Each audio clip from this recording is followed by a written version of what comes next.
A violent fire ripped through a shanty town. More than 800 homes destroyed by Hurricane Joaquin and 2,000 Bahamar employees made redundant. Find out about those stories and others. I'm your host, Krishna Virgil, and welcome to the Tribune's Top 5.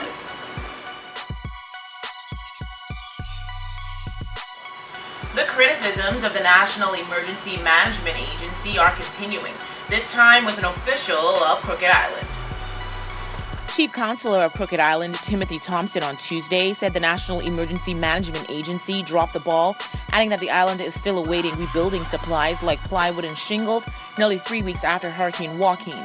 Mr. Thompson said before the hurricane, officials from the island gave NEMA representatives a list of everything that was needed in the event of a storm. Yet he claims Crooked Island has still not received these supplies. He said, quote, "NEMA dropped the ball. It has been almost 3 weeks and they ain't bring the first sheet of plywood yet. I believe they must be scared of the private sector. We don't have anything yet. Before the hurricane, when they had the NEMA conference, we gave them a list of what we needed them to bring down here in the event of a hurricane for preparation. They never moved a muscle of that. We have no plywood and shingles to replace. We need manpower as well to help people because we have hardly anybody on the island. Most people went to Nassau after the ordeal," end quote.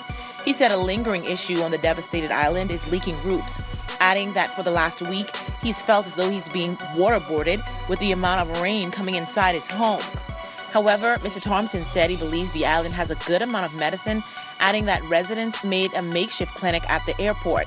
This comes after fears continue to mount on Crooked Island over the quality of the island's groundwater supply after it was discovered 2 tanks holding nearly 50,000 gallons of fuel from the Bahamas Electricity Corporation were dislodged by Hurricane Joaquin. Multiple families were left homeless on Saturday night after a massive fire ripped through homes in a shanty town in the Gamble Heights area of New Providence. The first came 2 days after the government initiated a demolition exercise in the area, clearing some homes with the promise to return to demolish the remaining structures.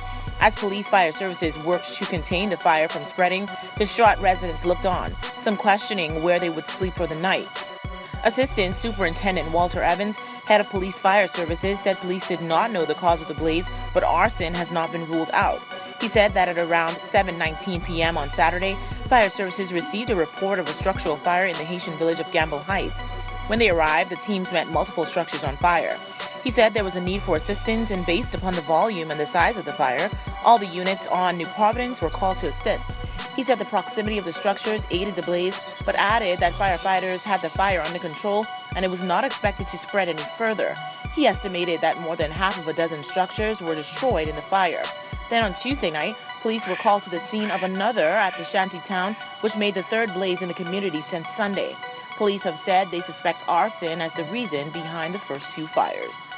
Prime Minister Perry Christie revealed on Wednesday that the government is looking at how best to go about rebuilding more than 836 homes that were destroyed by Hurricane Joaquin.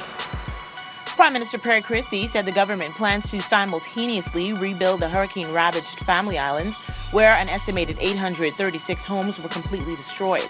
Mr. Christie said based on information from the Department of Social Services, Hurricane Joaquin wiped out 413 homes in Long Island, 227 homes in San Salvador, 123 homes in Acklands, 50 houses in Crooked Island, and 23 residences in Rum Key.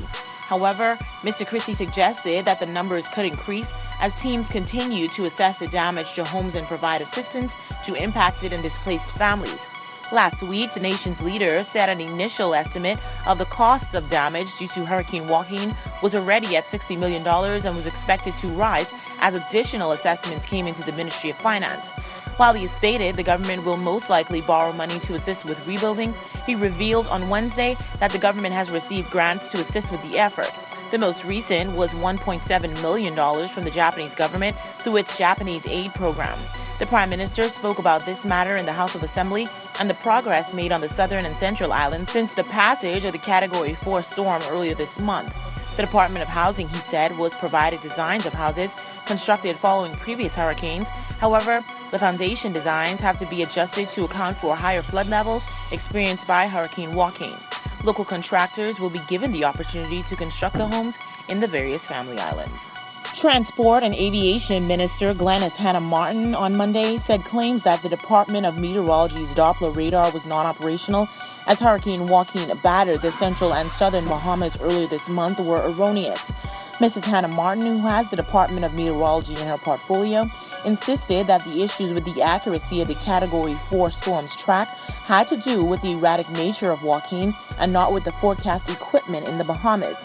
She maintained that the Doppler radar was operating throughout the storm despite notations in the Meteorology Department's logbook on October 2nd, which read, quote, "Major storm Joaquin is over the Bahamas and the Doppler radar is not working. The Met Lab is not working. No hurricane supplies, no bus. When will we get it right in the Bahamas?" End quote. Mrs. Hannah Martin held a press conference on Monday at her offices on West Bay Street to refute claims published in the Nassau Guardian that the radar was inoperable on October 2nd when the storm inflicted the brunt of its fury on the central and southern islands. The newspaper published messages that were reportedly between several meteorology department workers who expressed dissatisfaction that alerts were not issued in a timely fashion and about the state of the equipment. When she addressed the matter at Parliament later in the week, Mrs. Hannah Martin said she was disappointed that the Department of Meteorology has been drawn into public disrepute after forecasters did an exemplary job as Hurricane Joaquin made its way to the central and southern Bahamas.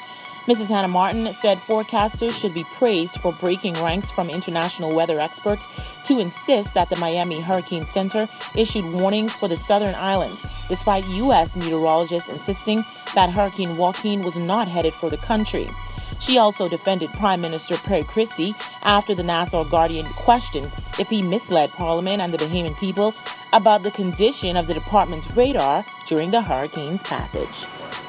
Bahamar's Joint Provisional Liquidators revealed on Thursday that the resort's 2,000 employees were being made redundant because they simply could not afford to continue paying their salaries. The employees have been made redundant immediately after Justice Ian Winder granted approval in the Supreme Court on Thursday to the Bahamar Joint Provisional Liquidators' request to make layoffs.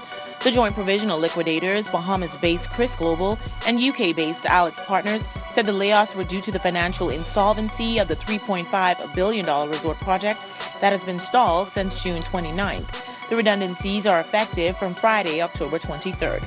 The layoffs affect approximately 1,440 non-active employees and approximately 580 active employees, including members of management and line staff.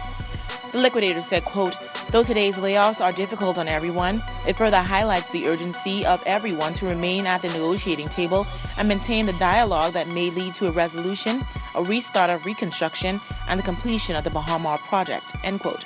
Staff were advised of their status by notice to their individual email addresses or communication from supervisors. Information was also posted on the Joint Provisional Liquidators website, www.bmplprocess.com. Management and staff who were made redundant are being offered assistance in development of CVs and resumes and in job hunting. Staff members were retained to provide assistance in job skills development and life skills, with employment workshops scheduled to run from October 29th to October 31st. Want to get in on the discussion? Well, here's how you can. Just log on to our website at www.tribune242.com. Like us on Facebook, the Tribune News Network. Send us a tweet at Tribune242 or subscribe to our YouTube page, Tribune242.